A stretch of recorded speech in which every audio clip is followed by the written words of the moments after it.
In 1905, a German strongman named Arthur Saxon pushed roughly 370 pounds over his head with one arm, and in the 120 years since, nobody has officially beaten it. Look at a photograph of the man who did it, and you notice something strange almost immediately, because the greatest presser in recorded history had virtually no chest at all. Not a small chest, not an underdeveloped chest. A flat, plated, curiously blank sheet of muscle stretched over an enormous rib cage, with shoulders like cannonballs sitting on top of it, and lats that flared out so wide they looked like they belonged to a different species. If a lifter walked into a commercial gym today with Saxon's torso, someone would quietly suggest he add more bench press. And that suggestion would be one of the funniest things ever said in a gym, because the man in question could put more weight overhead with a single arm than almost anyone alive right now can put overhead with two. So what is going on here? This is one of those questions that looks like a gap in old school training and turns out to be the exact opposite. The flat chest was not a flaw in the strongman era. It was the fingerprint of it. It tells you precisely what those men were doing, what they valued, and what the word chest even meant to a person living in 1900, which, and this is the part that catches most people off guard, was not what it means to anyone today. Start with the photographs, because they are consistent in a way that stops being a coincidence very quickly. Louis Cyr, the French-Canadian who was probably the strongest human being on the planet in the 1890s, had a torso measured at around 60 inches. 60! And when you look at him, that circumference is almost entirely rib cage, back, and a stomach that could reasonably be described as structural. Cyr performed a backlift in Boston in 1895 that was recorded at over 4,000 pounds, a platform loaded with pig iron raised off its supports across his shoulders, 4,000 pounds. And the man who did it had, by modern standards, no pecs whatsoever. Hermann Görner, working in Germany around 1920, is the same story with a different accent. Görner reportedly deadlifted 727 pounds with one hand, which remains one of the most absurd numbers in the entire history of the iron game, and his development was all back, forearms, and hips. Arthur Saxon, Louis Cyr, Hermann Görner. Three men from three countries across roughly 30 years, all of them among the strongest humans who ever lived. All of them built like the pectoral muscle was an optional extra nobody had ordered. The explanation is not mysterious once you look at what these men were actually paid to do. Every lift that made a strong man famous in this era went overhead. The military press, the push press, the jerk, the continental clean, where the bar was hauled to the belt, then the chest, then the shoulders, in as many stages as the lifter needed, which is a beautiful and slightly grotesque movement that got banned for looking too much like cheating. There were one-hand snatches and one-hand swings in the get-up, where a man lay flat on the ground, holding a weight at arm's length, and stood all the way up without letting it dip. Every one of those lifts is dominated by the shoulders, the triceps, the upper back, and the entire midsection working as a brace. Look at that list again and count how many of them meaningfully load the pectorals. The answer is essentially none. And then there is the bent press, which deserves a moment of its own, because the bent press is the single best explanation for the flat chest in the whole story. Despite the name, it is barely a press. The lifter cleans the weight to the shoulder, locks the arm against the torso, and then does not push the weight up so much as bend his body down and away from it, sinking into a deep sideways lean while the arm gradually straightens underneath. Once the arm is locked, he stands back up with the weight already overhead. It is a controlled side bend, performed under a load that would flatten most people, and it is a masterclass in obliques, lats, hips, and triceps. The pectorals contribute almost nothing. That is not an opinion, it is just the geometry of the movement, which is exactly why Saxon looked the way he did. He was, by most accounts, the finest bent presser who ever lived, and his roughly 370-pound effort has never been officially surpassed, partly because he was extraordinary, and partly because the lift itself was quietly killed off.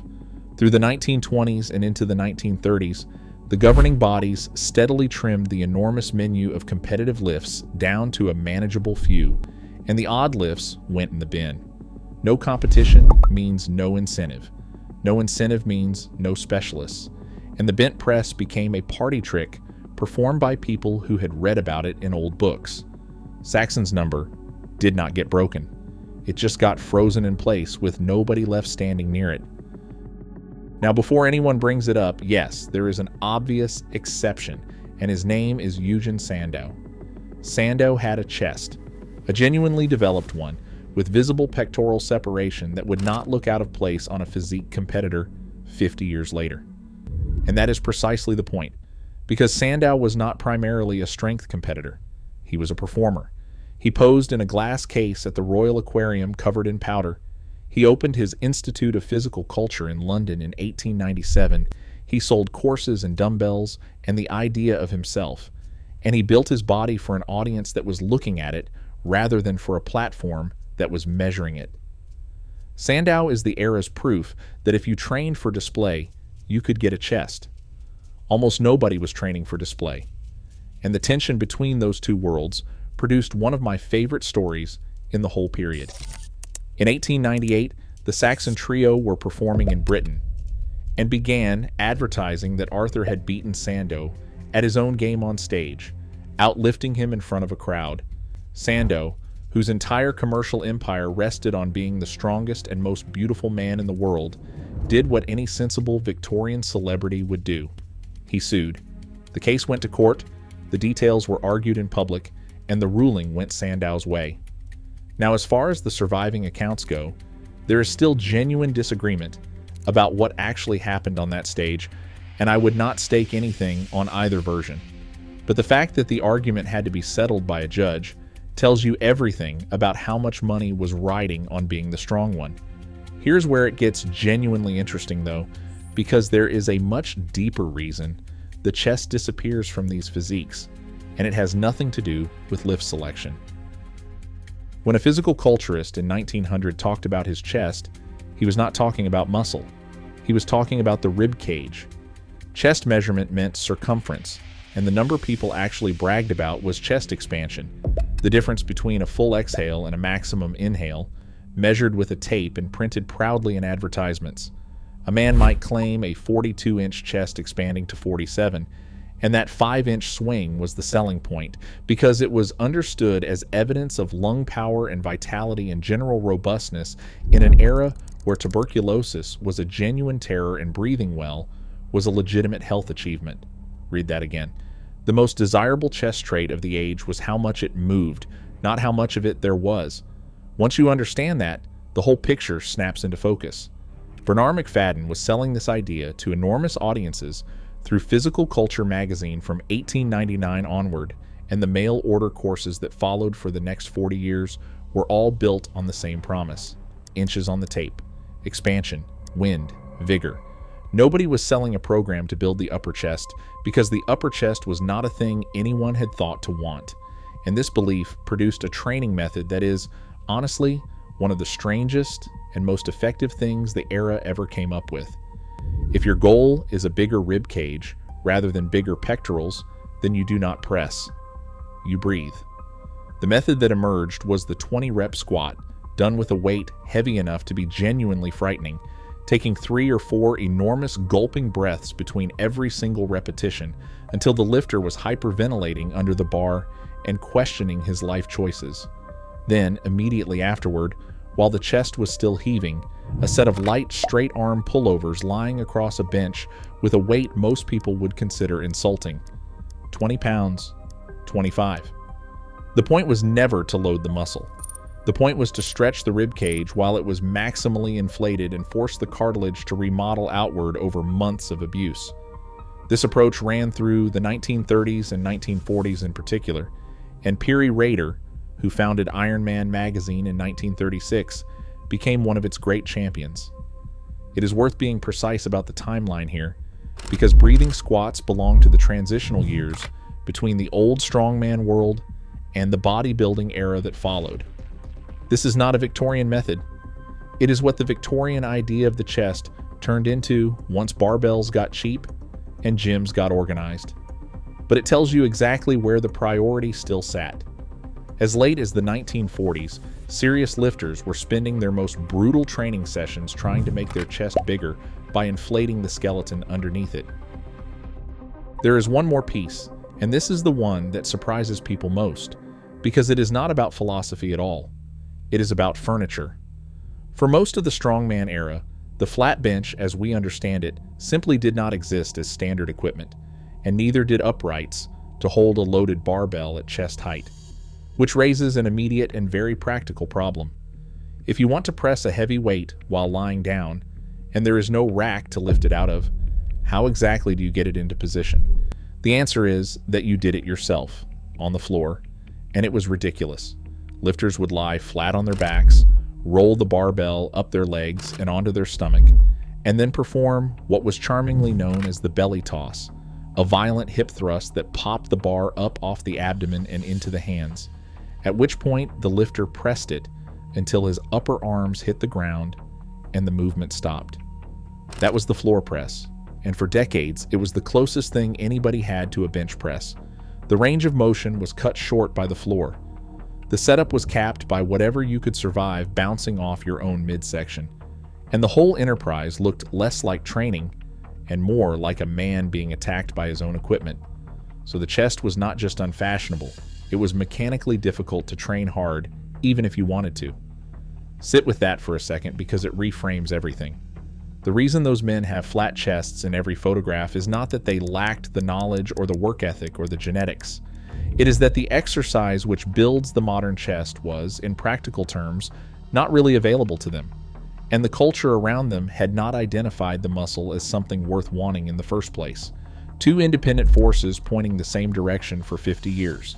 Then, in the space of about 2 decades, both of them collapse. The bridge figure is John Grimek, and he needs to be understood as exactly that, a man standing with one foot in each world. Grimek competed in Olympic weightlifting for the United States at the 1936 Berlin Games, which places him firmly in the strength tradition, and then won the Mr. America title in 1940 and again in 1941. He remains the only man to win it twice, for the entirely reasonable reason that after he did it, the rules were changed to stop anyone repeating. Grimek is the moment the sport starts splitting. Lifting for what the body can do begins separating from lifting for what the body looks like, and for a few years, one man was standing at the top of both. The other hinge, and for this particular story the more important one, is Doug Hepburn. Hepburn was a Canadian from Vancouver, born with a club foot and a squint, who built himself into the strongest man on earth largely through sheer refusal to be talked out of it. He won the world heavyweight title in Stockholm in 1953 against the best in the world, which is the classic old-school achievement. The overhead lifts, the international platform, the whole tradition Saxon would have recognized. But Hepburn was also doing something else. He was benching, seriously and obsessively, at a time when the lift was still regarded as a curiosity, and the numbers attributed to him climbed well past 500 pounds. Sources vary on the exact figures, and I would treat the biggest of them with some care. But nobody disputes that he was operating in a different universe from everyone else on that particular movement. Hepburn is the pivot of this entire story. The last of the great overhead men, and one of the first of the bench men, in the same body, in the same decade. After that, the change is fast. Adjustable benches with uprights became standard gym equipment through the 1950s, which removed the mechanical barrier overnight. Suddenly, the chest could be loaded heavily, progressively, and safely by anyone with access to a gym. And lifters discovered what happens when you do that for a few years. Meanwhile, the physique contests were growing, the magazines were full of photographs, and the visual standard was shifting toward the front of the body, toward what a chest looks like under a camera rather than what it does under a barbell. And then the bench press got a competition to live in.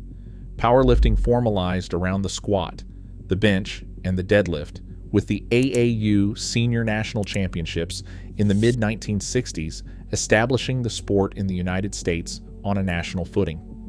That was the moment the bench press stopped being an accessory movement and became a measurement of a man. From that point on, the first question anybody asked another lifter was how much he benched. and it has stayed the first question for 60 years. The old world did not vanish immediately, but it was clearly on the way out. The clean and press survived in Olympic competition until it was dropped after 1972, killed off by judges who could no longer tell a strict press from a lifter leaning back at an angle that would embarrass a limbo dancer.